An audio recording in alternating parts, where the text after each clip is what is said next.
After all these years, I never thought my own son's wife would ask me to leave. But there I was, standing on the doorstep of the only home I'd known for years, my suitcase in hand, and my heart breaking into pieces. I'm Mary Thompson, a 60-year-old woman who's worked every day of my life to build a better future for my family. When I was young, I dreamed of being a successful businesswoman, but life had other plans. I married young, had a son, Jason, and poured every ounce of my energy into raising him right. I worked multiple jobs to make sure he had everything I didn't: clothes, toys, a roof over his head. I did it all without complaint. And when Jason grew older, he turned out to be the kind of man I'd hoped he'd become: kind, strong, and hardworking. But everything changed when he married Sarah. At first, I was overjoyed. Sarah seemed sweet and genuine, a perfect match for my son. She was bright, intelligent, and everything Jason deserved. Or so I thought. I welcomed her into my life with open arms, always supporting them, always ready to help. I moved into their home when they needed me most, helping with the children, managing household chores when Sarah was busy with work. It felt good. It felt right. I was doing what mothers do best, supporting their family.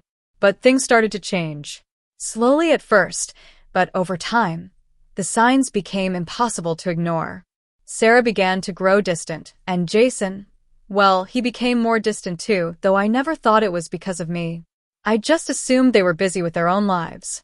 But then came that day. That fateful day when Sarah, the woman I'd helped raise, told me to leave.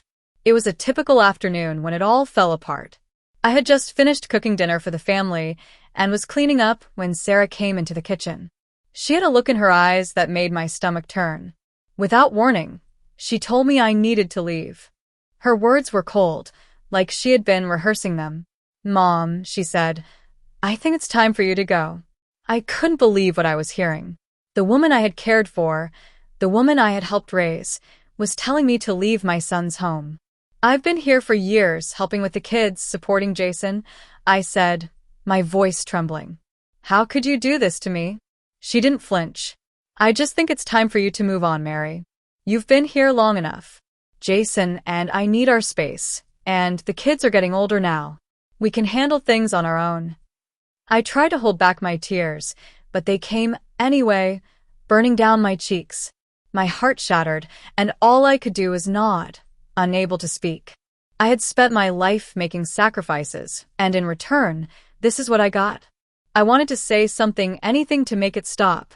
But I was a mother who had spent years sacrificing everything for her son, and now, at the end of it all, it felt like I was being thrown away, like a piece of trash. I took a deep breath, my hands shaking as I grabbed my coat, and walked out the door. I didn't know where I was going, but I knew I couldn't stay.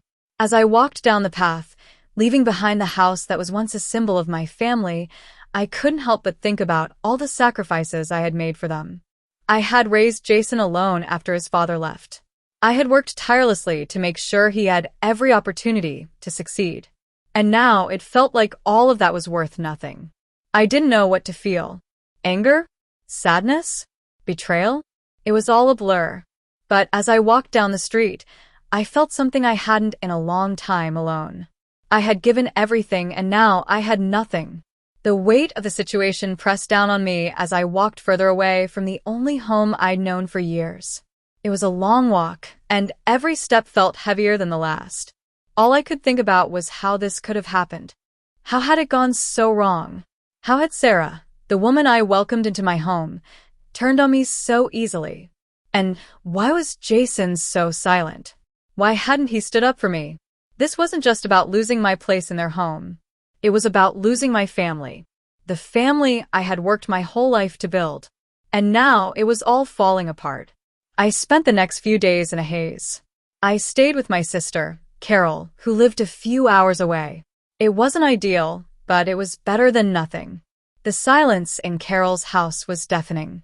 I could hear every creak of the floorboards, every tick of the clock on the wall, but most of all, I could hear my own thoughts. I couldn't stop replaying that moment over and over in my head.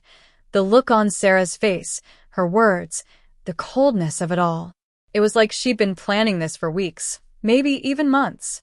I had spent my whole life pouring into Jason, sacrificing everything for him.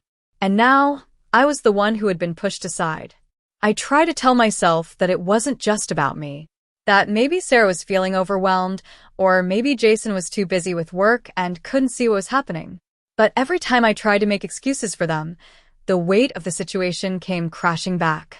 They didn't need me anymore. And then there was Jason, my own son. He hadn't said a word.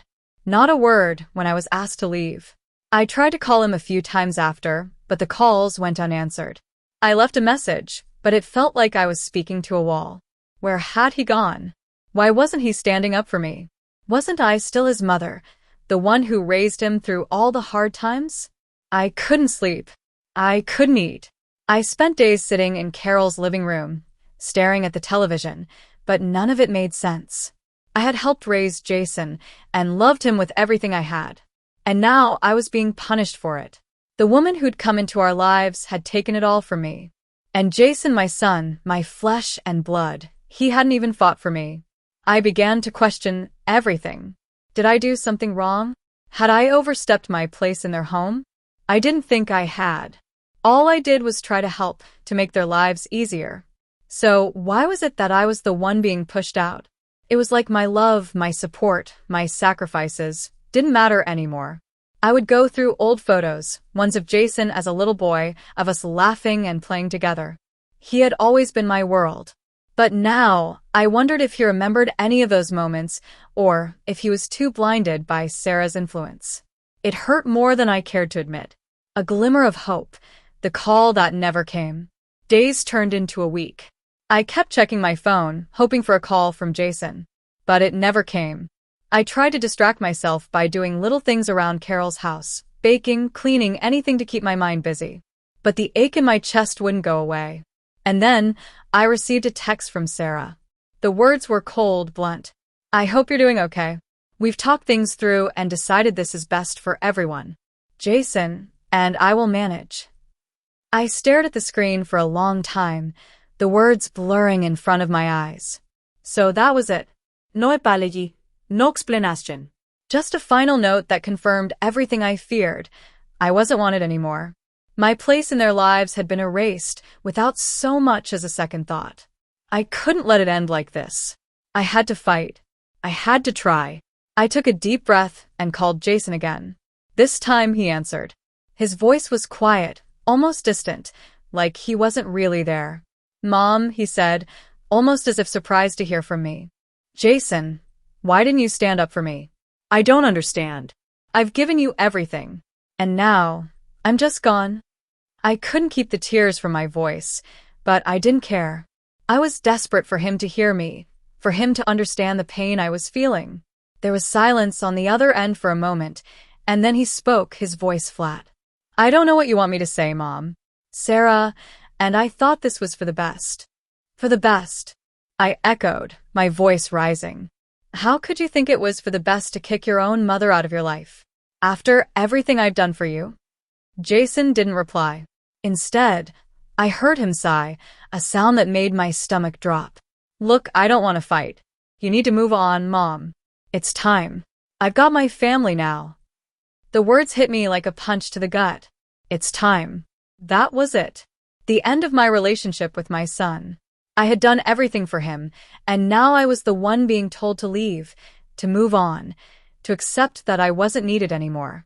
As the call ended, I felt an overwhelming sense of loss. Not just of a home, not just of a place in their lives, but of the bond one thought we shared. In the days following my conversation with Jason, I felt a profound emptiness. The world around me continued on, but it felt like everything had stopped for me. I spent my days at Carol's, but my mind was always somewhere else, stuck in that conversation, replaying his words over and over again. You need to move on. It's time. My son, the boy I had raised, loved, and sacrificed everything for, was telling me to let go. How could he be so indifferent? I couldn't shake the thought that maybe he was just following Sarah's lead, that somehow she had turned him against me. But that didn't explain the coldness in his voice, the finality of his words. I had no one to turn to. Carol was supportive, but she didn't understand.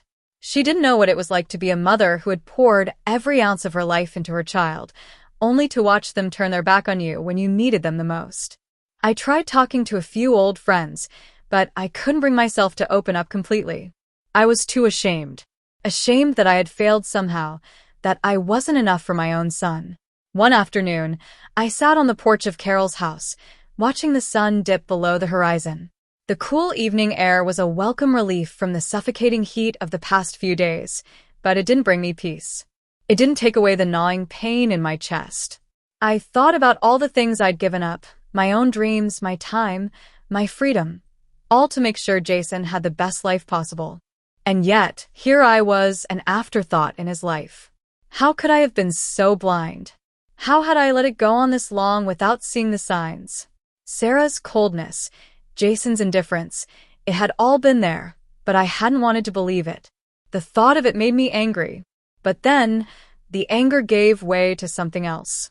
It was a deeper, more painful realization. Maybe Jason wasn't the same person anymore. Maybe the boy I had raised was gone, replaced by a man who no longer needed me. The thought stung, but the more I sat with it, the more it started to make sense. Maybe I had become a crutch for him. Maybe he didn't need me to take care of him anymore. But where did that leave me? I went for a long walk the next morning. The air was fresh, and the streets were quiet, but all I could think about was how lonely I felt. I felt as if I had lost my purpose. I had been a mother for so long, my entire identity had been tied up in that role. Now, without Jason, I didn't know who I was anymore. I thought about calling him, trying one last time to reach out, but something held me back. Maybe I was afraid of being rejected again. Maybe I was afraid of hearing more of the same. It's time. As I walked, I passed by a park where young children were playing, laughing as they ran around. I saw a mother holding her baby, a father lifting his daughter onto his shoulders. It reminded me of when Jason was little, how I used to lift him up, spin him around, and promise him the world. But now, all I had was this empty feeling in my heart, this sense of loss that seemed to be growing with each passing day. I realized that I had given everything to raise my son, but somewhere along the way, I had lost myself. I had spent so much time trying to make sure Jason had everything he needed that I had forgotten to make sure I was okay. Now I was left with nothing but the wreckage of my family. Just when I thought I couldn't take it anymore, there was a knock on the door. I wasn't expecting anyone, and when I opened it, I was taken aback to see Jason standing there. He looked different. The boy I had raised had been replaced by a man, and I wasn't sure if I liked what I saw.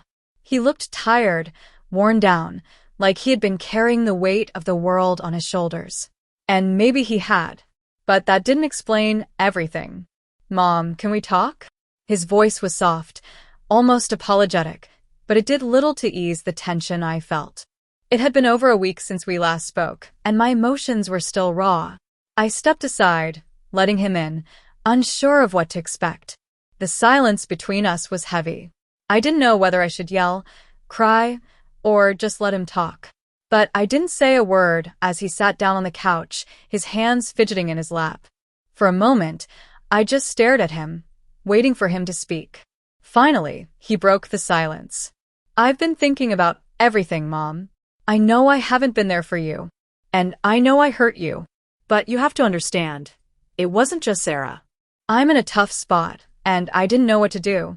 I didn't want to hurt you, but I felt like we were suffocating, like we couldn't move forward with you living with us all the time." His words hit me like a ton of bricks. It wasn't just Sarah. He had been struggling too. But that didn't excuse what had happened. It didn't change the fact that he had let me down, that he had let me walk out of his life without a fight. I didn't know what to say at first. Part of me wanted to scream, to let him know how much he had hurt me. But the other part of me, the part that was still his mother, the one who loved him more than anything, wanted to understand. I had to know the truth. And in that moment, as I sat across from him, I realized something.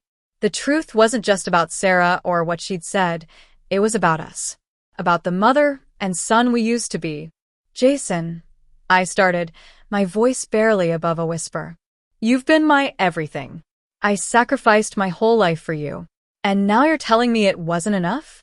That I was in the way? that after all these years, you're just going to push me aside. He looked down, his hands clenched tightly together. The guilt in his eyes was palpable, but it wasn't enough to erase the hurt I felt. No, Mom, that's not it. It's not about you. It's about us. It's about me and Sarah trying to build our own life. We love you, but we need space. I couldn't help it. The tears started to fall. I didn't try to hide them. There was no point anymore. The dam had broken, and I felt like I was drowning. I didn't ask for a place in your life, Jason. I just wanted to be there for you. For you and Sarah, for the kids. I thought we were a family. We are, he replied quickly. But things change. We've changed. And I know that's hard to hear, but it's the truth. I love you, Mom. But I can't keep living like this. The words stung, deeper than I cared to admit. He was right in a way. People change. Relationships evolve.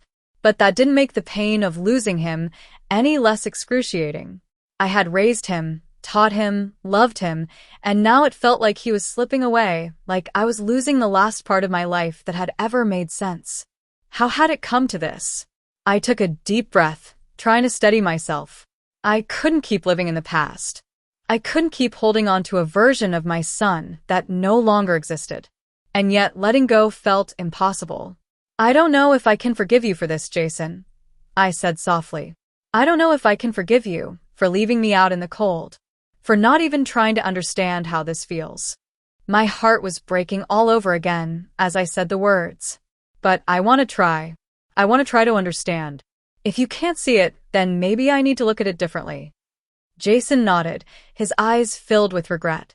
I know I've failed you, Mom, but I don't want to lose you completely. Can we try?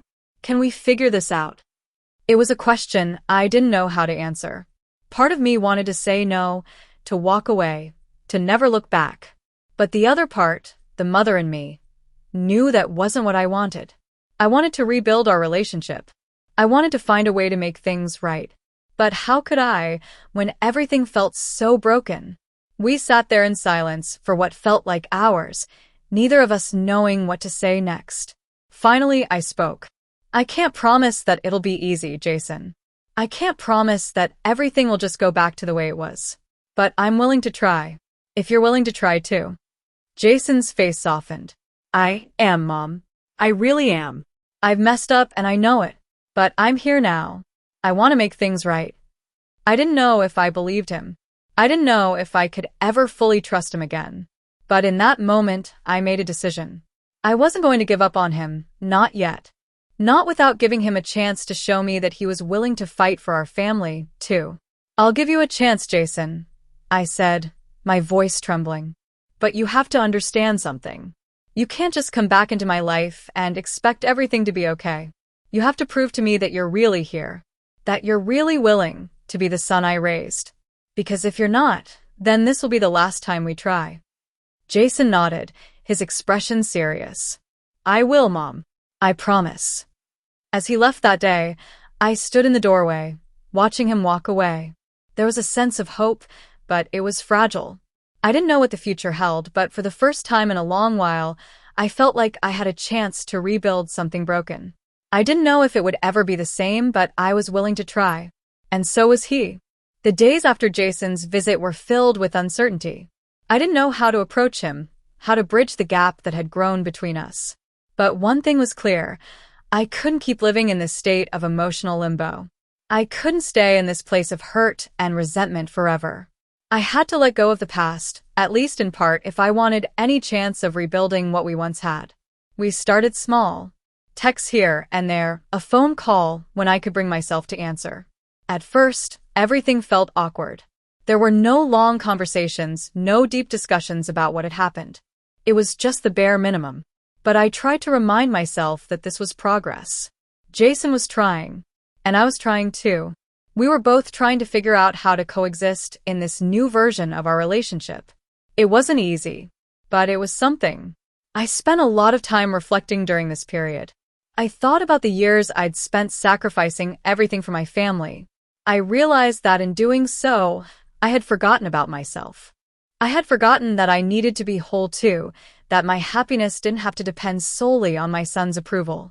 I had to learn how to stand on my own again, without feeling like I was incomplete without him. It wasn't until a month later that we finally had a real conversation. Jason invited me over for dinner, just the two of us. Sarah and the kids were out, and he told me he wanted to talk. As much as I feared the conversation would go badly, something inside me told me it was time. Time for us to finally face the truth together. To move forward. Or to face the consequences of staying in the past. We sat down at his kitchen table, and for the first time in a long while, I saw a flicker of the son I used to know. There was an openness in his eyes, an honesty I hadn't seen before. He looked at me, his expression serious but hopeful. "Mom," he started, "I've been doing a lot of thinking and I realize I've been wrong. I wasn't there for you when you needed me. I wasn't there when you were hurting. And for that, I'm truly sorry. It wasn't much, but it was something. It was a start."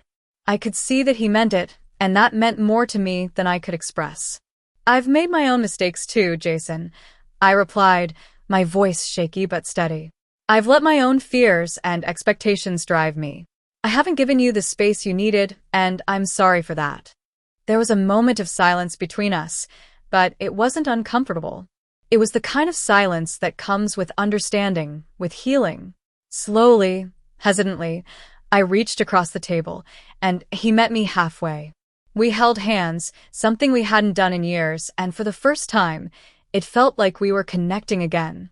Like the bond we once shared was starting to mend. In the weeks that followed, we continued to meet.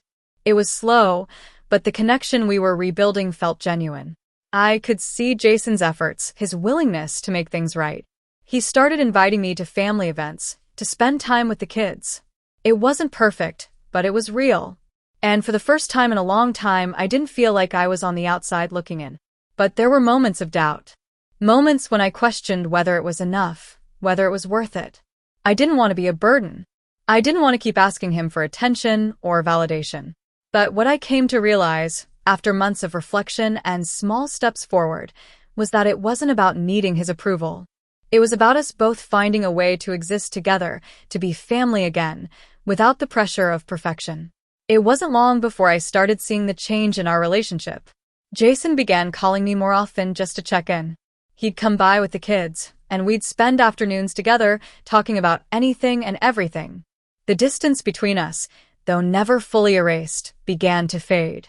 We laughed together. We cried together. We rebuilt the kind of relationship that I had always dreamed of, one built on mutual respect and understanding. There were still hard days. Days when I felt like I couldn't move past the hurt, when the scars of the past felt too fresh. But those days were fewer and farther between. Slowly but surely, we were finding our way back to each other. In the end, I learned that forgiveness wasn't about forgetting the past or pretending it didn't happen. It was about accepting it, learning from it, and using it to grow. Jason and I had both made mistakes, but we were both willing to fix them. And that, I realized, was all that really mattered. We were finally starting to understand what it meant to be family again. As I sit here now, looking back on everything, I feel a sense of peace that I haven't felt in years. My relationship with Jason isn't perfect. No family's is, but it's real. We've worked through the pain, the hurt, and the mistakes, and we've come out stronger on the other side. And while I know there will still be challenges ahead, I'm no longer afraid. I've learned that sometimes it's not about how you start, it's about how you finish. And with that, I know we're just getting started.